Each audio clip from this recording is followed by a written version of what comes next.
Now, as we get into mechanisms, we need to start learning about the basic types of steps that can occur within mechanisms. And when it comes to bond breaking and bond forming steps, there's two general ways that these happened.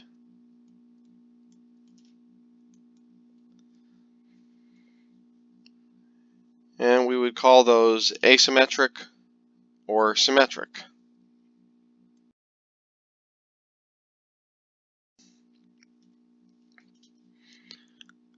Now we're going to start with the asymmetric,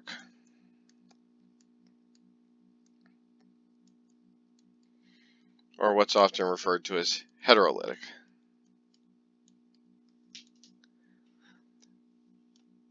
This is the most common way. So in a few minutes we will talk about homolytic or symmetric bond breaking and bond forming, which happens significantly less often. So how does this work? So if we have a bond here, two atoms bonded together, we draw an arrow.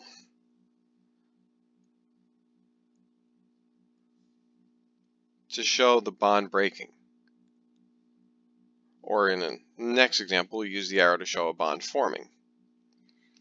But what this arrow shows us is the flow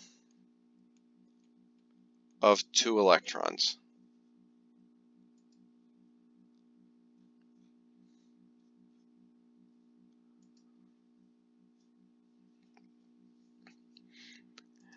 And the arrow needs to go in a certain direction. So the arrow begins where the electrons are, where they start from.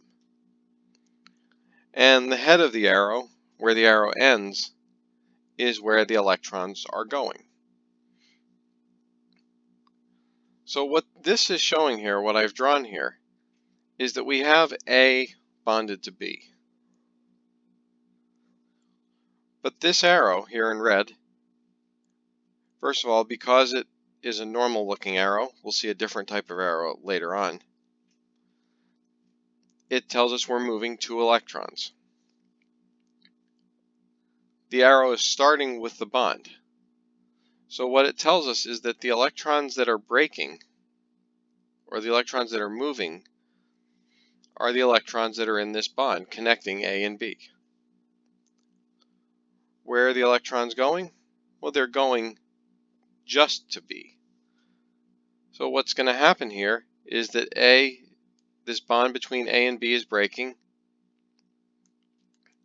and those electrons will end up on B.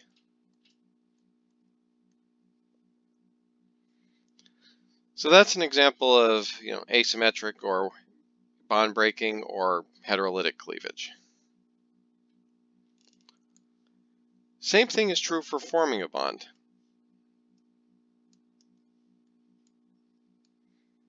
So here's our two compounds, or our two ions in this case, and the compound, the element, or the ion with the extra electron density is going to give those electrons and share them with the atom that has low electron density. And so we form a new bond by one atom giving up its two electrons to now share them.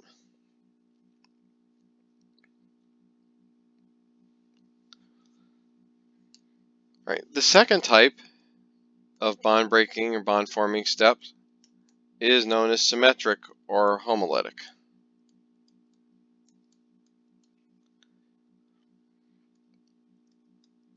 And we call it symmetric because in the previous case it was asymmetric. Both electrons were going to one side, or both electrons were coming from one side. In a symmetric bond breaking or bond forming step, the electrons are going to be split equally. Now, if we're drawing a mechanism, we want the arrow to reflect that it's only one electron that's moving. And it's one electron because, again, let's say this bond was breaking between A and B. If it's breaking equally, then it's going to be one atom going to each of the two atoms. So what will that look like?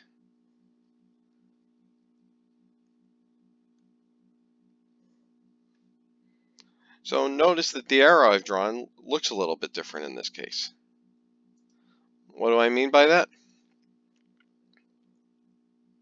Well, you may notice that it has sort of a weird looking head on the arrow.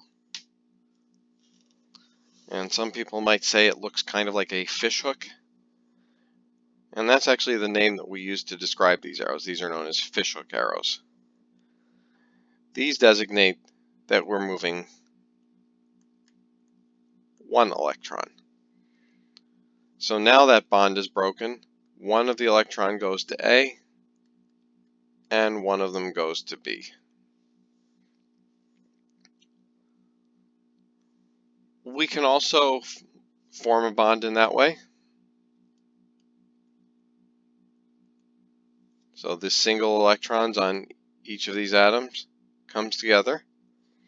We again designate that these are single electron movements by using the fishhook arrows, and a bond is formed where we got one electron from each of the two atoms.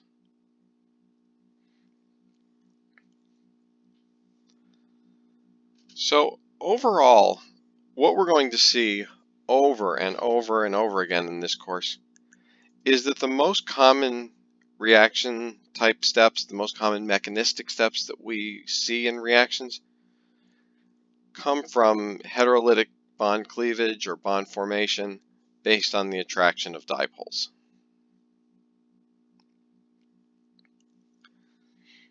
And so we're now going to cover two of the most important definitions that we cover pretty much in this entire course.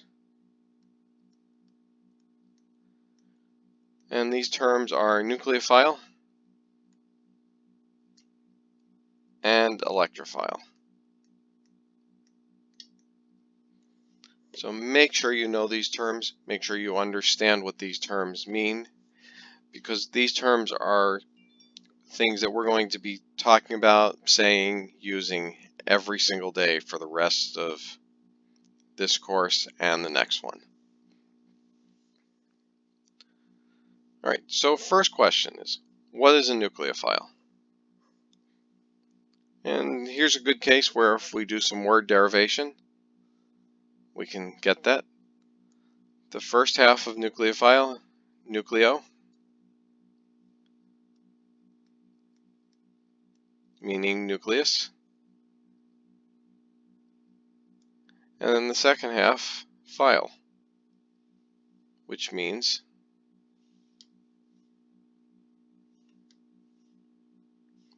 loving. So a nucleophile is a species in a reaction that is nucleus loving.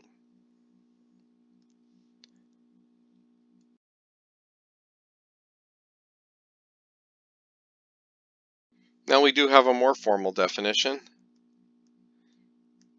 It's an atom or molecule that has high electron density.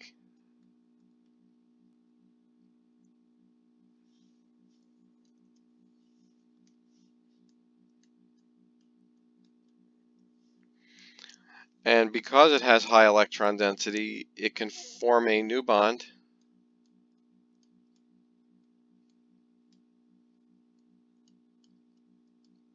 by donating a pair of electrons.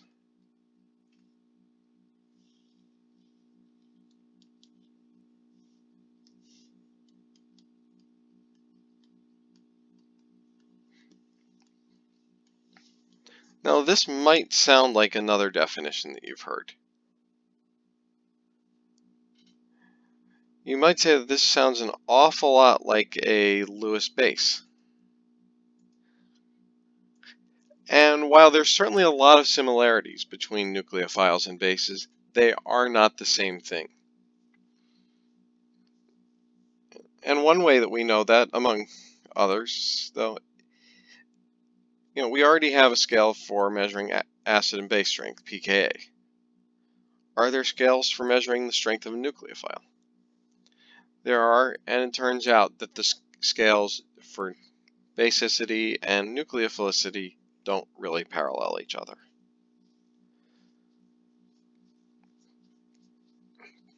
So what are some examples of nucleophiles? Well, anything that's negatively charged, such as hydroxide, can be a nucleophile. Atoms that have lone pairs, such as the nitrogen in ammonia or in most amines, or the oxygen in something like water. Again, these both have lone pairs that they can donate and function as a nucleophile. In the very next chapter, we'll actually talk about alkenes and the fact that they can also be nucleophiles.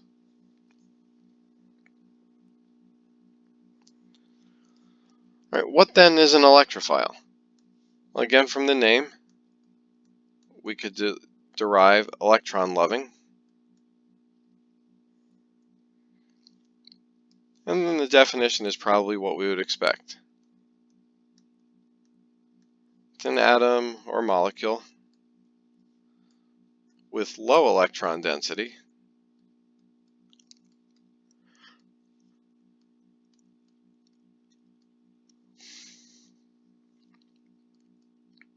that can form a new bond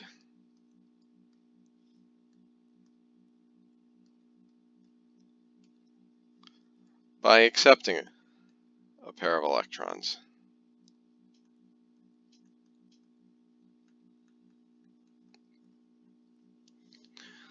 Now, just like with nucleophiles, electrophiles do share some properties in common with Lewis acids, but again, they're not exactly the same. So what would be some examples? Well, alkyl halides are a good example because that carbon-halogen bond is polarized. And so because it's polarized, it's pulling electron density away from the rest of the molecule.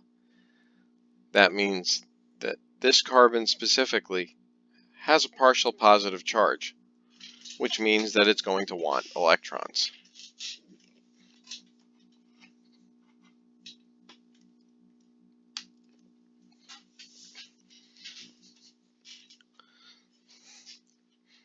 It could also be a species that we might more commonly identify as an acid, such as hydrochloric acid, and specifically the hydrogen.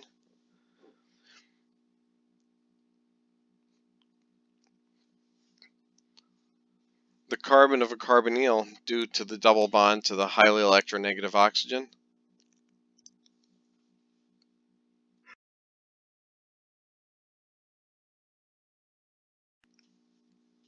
is also a good electrophile.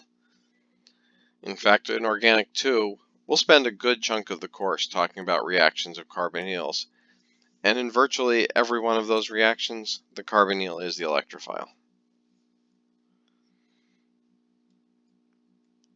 And maybe a slightly more unusual one, but the boron in BH3. Now, this is one you might not expect to be a good electrophile. Reason for that is boron and hydrogen are actually fairly similar in electronegativity. So while the bond is polarized, it's not what I would say is highly polarized. So what makes it a good electrophile? Well, boron, being in group 13, is one of those elements that is happy with just 6 electrons. So as a result, it has this empty p orbital, and this empty p orbital is able to accept electrons.